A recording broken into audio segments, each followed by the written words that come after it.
देखें, सब गरीब लोग नजर आएंगे आपको। मुशर्रफ ने मुझे भी कोई चंद दिन जेल में रखा था, मुझे कोई बड़ा डाकू वहां जेल में नहीं नजर आया, सब छोटे गरीब लोग थे। और जब मैं असेंबली में गया तो बड़े बड़े नामवर डाकू मुझे पाकिस्तान की असेंबली में नजर आए। तो ये देखें,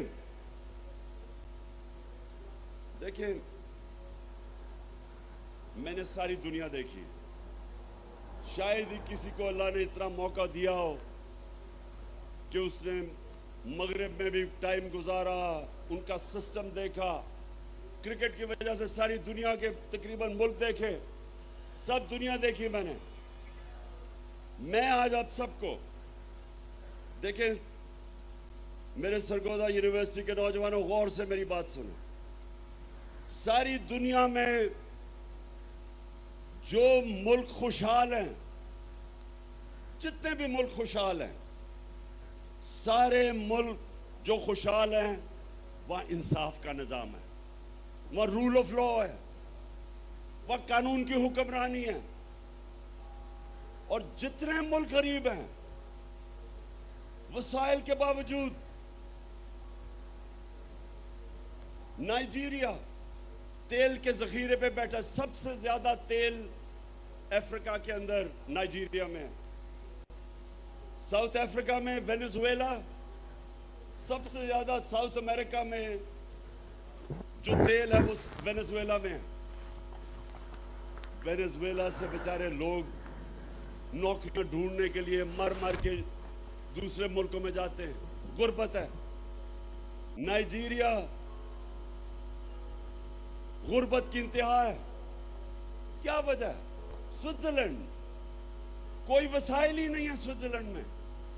हमारे जो नॉर्दर्न एरियाज में, हमारे जो गिलगित बल्तिस्तान के पहाड़ हैं, आप यकीन करें कि कोई मुकाबला ही नहीं है। जो हमारी खूबसूरती है, जो स्विट्जरलैंड में है, उसका कोई मुकाबला ही नहीं है। अल्लाह ने जो हमें यहाँ खूबसूरती दी है, लेकिन स्विट्जरलैंड दुनिया का अमीर तरीन और खुशहाल मुल्क है, कोई वसाइल नहीं है। और नाइजीरिया और वेनेजुएला तेल के बावजूद गुर्बत है। फर्क क्या है? रूल ऑफ लॉ, इंसाफ, कानून की हुक्मरानी। स्विट्जरलैंड के अंदर जो रूल ऑफ लॉ इंडेक्स है, मतलब कि जिस मुल्क में इंसाफ का निजाम बेहतरीन है, स्विट्जरलैंड में 99.9% है रूल ऑफ लॉ इंडेक्स, यानी कोई कानून के ऊपर नहीं है। और नाइजीरिया 7%, 7%। तो इसलिए जब मेरे नबी सल्लल्लाहु अलैहि वसल्लम ने कहा था कि तुम्हारे से पहले बड़ी कौमें तबाह हुई, जिधर कानून नहीं, जिधर इंसाफ नहीं, जिधर कानून की हुक्मरानी नहीं, जिधर ताकतवर आईनारो ले ले और कमजोर बेचारा जेलों में जाए, तब उन्होंने कहा था कि वो तबाह हो जाएगा। दुनिया में चले जाएं, तबाह हो रहे हैं मुल्क जिधर इंसाफ नहीं है। हमारे सामने, मेरी जिंदगी में सिंगापुर आजाद हुआ, छोटा सा सिंगापुर, पानी भी उनका अपना नहीं था, मलेशिया से पानी आता था। वो सिंगापुर जिसको कोई सोच भी नहीं सकता था, सिर्फ एक बंदरगाह थी। ये सरगोदा यूनिवर्सिटी, गौर से सुनो, क्योंकि हमारे सामने हुआ ये। उस सिंगापुर में एक ईमानदार लीडर आया जिसका नाम था ली क्वान यू। पाकिस्तान और सिंगापुर का जो पर कैपिटा इनकम था वो एक ही था। हमारा तो $150 पर कैपिटा था या $200, एक ही था। उस सिंगापुर के अंदर एक लीडर ने कानून कायम किया। जब आप कानून की बालादस्ती करते हैं तो करप्शन खत्म हो जाती है। करप्शन तो ताकतवर की करप्शन तबाह करती है मुल्क को। तो जब उसने कानून कायम किया, ताकतवर को कानून के नीचे ले आया, करप्शन खत्म की। सिंगापुर आज हमारे साथ शुरू हुआ था 60 साल पहले, 50-55 साल पहले। हमारा आज 2000 होगा डॉलर पर कैपिटा, मुझे याद नहीं है। सिंगापुर का $60,000 पर कैपिटा है। औसत आमदनी सिंगापुर में $60,000 है। वो मुल्क हमारा सारे वसाइल के बावजूद हमें अल्लाह ने 12 मौसम दिए, जरखेज जमीन दी है, सोने के रिजर्व हैं, कॉपर के रिजर्व हैं। हमें अल्लाह ने वो टूरिज्म, हर चीज दी है उसने। और हमें देखे कि हमारा वो भी शहबाज शरीफ मांगने गया था, अमेरिका जी मुझे पैसे दे दो, मैं मजबूर हूं। वो वैसे अगर टेप है वो जरा चलाए, मैं जरा आपको जरा सुना दे बस। मैं इसलिए कह रहा हूं कि ये फर्क है। मैं सऊदी अरब से होके आया हूं, मैं यूएई के होके, अभी मैं तुर्की होके आया हूं, और मैंने उन भाइयों को कहा कि आप हमारे बड़े अजीम भाई हैं, हमेशा आपने हमारी मदद की। और मैंने यही कहा, जब मैं आया हूं तो आप समझेंगे शायद ये मांगने आया, मैं मांगने नहीं आया, लेकिन मजबूरी है। जिस तरह माजी में 75 साल में आपने हमारा हाथ, मैं ये आपको सरगोदा देखें, हम अब ये देख रहे हैं कि हमारा प्राइम मिनिस्टर जब पैसे मांगता है सारे मुल्क की इज्जत खत्म हो जाती है। बाहर जब आप जाते हैं हरा पासपोर्ट लेके दुनिया में जब जाते हैं तो आपको अलग लाइनों में खड़ा कर देते हैं, क्योंकि जो मुल्क दूसरे मुल्कों के सामने हाथ फैलाता है, जिस तरह जो आदमी दूसरे आदमी के सामने हाथ फैलाता है, इज्जत नहीं होती, कौमी गैरत खत्म हो जाती है। तो मैं जो आज आपको खास तौर पे, मैं सरगोदा यूनिवर्सिटी खास तौर पे जो मैं आपके पास आया ये बताने के लिए कि देखें, अगर हम ये समझते हैं कि ये मुल्क चल जाएगा, कि जेल भरे हो बेचारे गरीब लोगों से जो मजबूरी में चोरी करें, बेरोजगारी में, आजकल जो बिजली के बिल हैं वो कौन दे सकता है, तो मुश्किल में जो चोरी करें वो जेल में, और जो बड़े बड़े डाकू अरबों रुपए की चोरी जिन्होंने की हो वो दंदनाते फिरे हैं, प्राइम मिनिस्टर बन जाएं। ये जो अब जरा सुने, ये आपके लिए मैं सिर्फ बता रहा हूं, सरगोदा यूनिवर्सिटी ये पॉलिटिक्स नहीं है, ये हमारे मुस्तकबिल का फैसला होने जा रहा है। अगर एक मुल्क का प्राइम मिनिस्टर उसको बनाते हैं जो 16 अरब रुपए की, वो और उसका बेटा, उनको चोरी में अंडर ट्रायल होते हैं, इनको सजा होने वाली थी, 16 अरब रुपए की FIA का केस कि इन्होंने चपरासी, मकसूद चपरासी और इनके नाम पे 16 अरब रुपया लिया, 1600 करोड़ रुपया, उसको प्राइम मिनिस्टर बना दें। वो इसहाक डार जो रिटर्न, सुने जरा, इसने रिटर्न एफिडेविट दिया हुआ है सन 2000 में मजिस्ट्रेट के सामने कि मैं शरीफ खानदान के पैसे चोरी करके लंदन भेजता था, मैं मनी लॉन्ड्रिंग करता था, कन्फेशनल स्टेटमेंट है इसकी। उसको फाइनेंस मिनिस्टर बना दे, यानी बिल्ले को बैठा दे दूध की हिफाजत करने के लिए। और आसिफ जरदारी, उसके ऊपर किताबें लिखी हुई हैं चोरी पे। उसके बाहर एक किताब है कैपिटलिज्म अकिलीज हील, वो किताब रेमंड बेकर ने लिखी हुई है कि कितनी चोरी इसने और नवाज शरीफ ने की। अखबारों में इनके आर्टिकल आए हुए हैं, बाहर की दुनिया में इसको 10% कहते थे। नैब इसको पकड़ नहीं रही, नैब इसके केसेस खत्म करती जा रही है। उधर अभी सिंध का गवर्नर बनाया है, वो जरा सिंध का गवर्नर देखे और मौला जट देखे, कोई फर्क नहीं आपको नजर आएगा उसमें। यानी वो लोग जिनको जेलों में डालना था, वो 60% ये जो कैबिनेट बनाई है 60% कैबिनेट जमानत पे है, बेल पे है, चोरी के केसेस है इनके ऊपर। और जिसको बनाया हुआ है इंटीरियर मिनिस्टर राणा सनाउल्लाह, इसका अपना नून लीग का वजीर आबिद शेर अली का बाप कहता है इसने 18 कत्ल किए हैं। तो उस मुल्क जिसके ऊपर इन तरह के चोरों को बैठा दो, तो ये सियासत नहीं है, अब ये जहाद है, इन चोरों के खिलाफ जहाद है।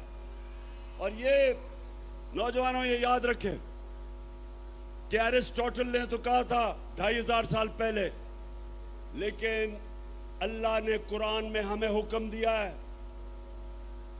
अल्लाह ने हमें हुक्म दिया है अमर बिल मारूफ व नही अनिल मुनकर, कि अच्छाई के साथ खड़े हो और बुराई के खिलाफ खड़े हो। हुक्म है अल्लाह का कि जब आप देखते हैं कि माशरे में बुराई है, तो आप सबके ऊपर फर्ज है कि आप बुराई के खिलाफ खड़े हो और अच्छाई के साथ खड़े हो। अल्लाह ने आपको इजाजत नहीं दी न्यूट्रल होने की, या जब आप देखते हैं, ये सुन लें मेरी बात, कौम में माशी तबाही कभी पहले नहीं आती। पहले एक कौम इखलाकी तौर पे मरती है, फिर माशी तौर पे मरती है। मौलाना रूमी से किसी ने पूछा कि मौलाना साहब एक कौम कैसे मरती है? मौलाना रूमी ने कहा कि वो कौम जब अच्छे और बुरे के बीच में तमीज करनी खत्म करती है, मर जाती है। इखलाकी तौर पे जब कौम मरती है, तब कौम खत्म होती है। जर्मनी और जापान दूसरी जंग अजीम में तबाह हो गए थे, एक बिल्डिंग नहीं खड़ी थी उधर। जापान के ऊपर 2 एटम बम गिरे थे, 10-10 साल में खड़े हो गए। 10-10 साल में दोनों कौमें खड़ी हो गई, क्योंकि आप बिल्डिंग्स को तो बम मार के गिरा सकते हैं, लेकिन इखलाकियात को बम मार के नहीं मार सकते। इसलिए अल्लाह का हुक्म है अमर बिल मारूफ, और दूसरा उसने जहाद हमारे पे फर्ज किया है। अल्लाह ने कहा है कि नाइंसाफी के सामने खड़े हो, जुल्म का मुकाबला करो, ये उसका हुक्म है। तो जो मैं आज सारी अपनी कौम को तैयार कर रहा हूं, इंशाअल्लाह चंद दिनों में मैं अपनी मार्च अनाउंस करने लगा हूं।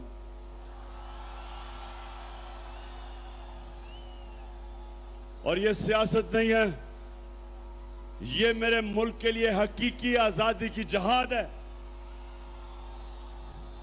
मैं कभी, सुन लो, ये मेरा जो ईमान है, मैं समझता हूं कि इन चोरों की गुलामी से बेहतर यह है कि मैं मर जाऊं। मैं जीना नहीं चाहता। इंसान को मर जाना चाहिए बजाय इन चोरों की गुलामी करे, क्योंकि वो मौत है जो चोर जब ऊपर बैठ जाए कौम मर जाती है। और कौम आज देख लें कि सारी जगह पैसे मांगते फिर रहे हैं। 6 महीने पहले जब ये आए हैं चोर, तो तब क्यों नहीं ये हालात थे? आज हर किस्म की माइशत भी नीचे, महंगाई उस्मानों पे, बेरोजगारी उस्मानों पे, हर किस्म की चोरी डकैती बढ़ती जा रही। क्यों? क्या हुआ है?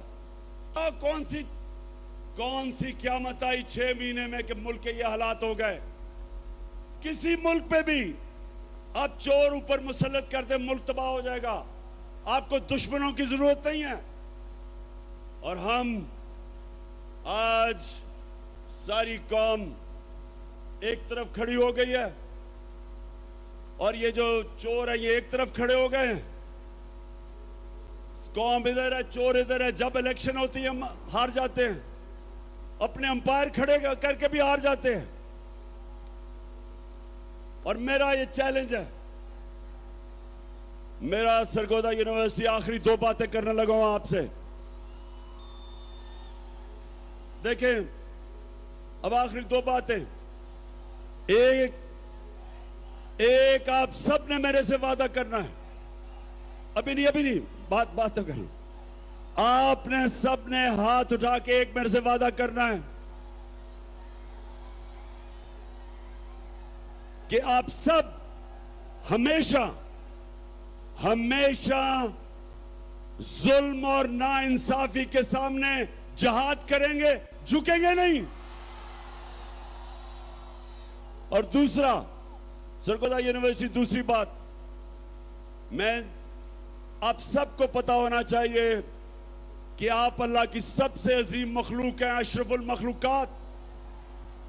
अल्लाह ने हम सब के अंदर सलाहियत दी है। अल्लाह ने हमें सब में सलाहियत दी है कि हम जो चाहें हम बन सकते हैं। हम सब में सलाहियत है। ये याद रखना कि इंसान हर काम कर सकता है, सिर्फ एक शर्त है कि जब वो किसी ख्वाब के पीछे जा रहा हो, जब वो अपनी ख्वाब के पीछे जा रहा हो, एक शर्त है कि जब बुरा वक्त आता है आपने हार नहीं माननी, क्योंकि इंसान हारता तब है जब वो हार मान जाता है। सब जो मैंने क्रिकेट में एक सबक सीखा था, सबसे बड़ा सबक मैंने ये सीखा था कि आखिरी गेंद तक मुकाबला करता है वो चैंपियन होता है। तो आपके सामने वो आदमी खड़ा है जिसको कभी हार हरा नहीं सकती। मैं ये पीडीएम के चोरों को आज मैसेज देना चाहता हूं, क्योंकि मैं इनको पॉलिटिशियन नहीं कहता, मैं इनको चोर कहता हूं। क्योंकि अल्लाह का हुक्म है कि अमर बिल मारूफ, सच को सच कहो, हक को हक कहो, अच्छाई को अच्छाई कहो, बुराई को बुराई कहो। ये वो लोग हैं जो लूटते हैं मुल्क को 30 सालों से। मैं इनको पॉलिटिशियन नहीं कहता, मैं इनको चोर कहता हूं। तो इंशाअल्लाह आपका सरगोदा यूनिवर्सिटी, आपका कैप्टन अब इनका मुकाबला करेगा और आप सब ने मेरे साथ टीम बना पाकिस्तान जिंदाबाद। अच्छा, और एक वाइस चांसलर साहब, वो जो गवर्नर बैठा हुआ है, ये नून लीग का गवर्नर, उसको प्लीज मैसेज दे दें कि सरगोदा यूनिवर्सिटी में हर पॉलिटिकल लीडर को यहां बुलाएं और आपके सामने खड़ा करें। और मैं आपको आज यकीन से कहता हूं कि इनमें से एक भी नहीं आएगा, क्योंकि आप सबको देख के अभी से ही उनकी कांपें टांगनी शुरू हो गई है।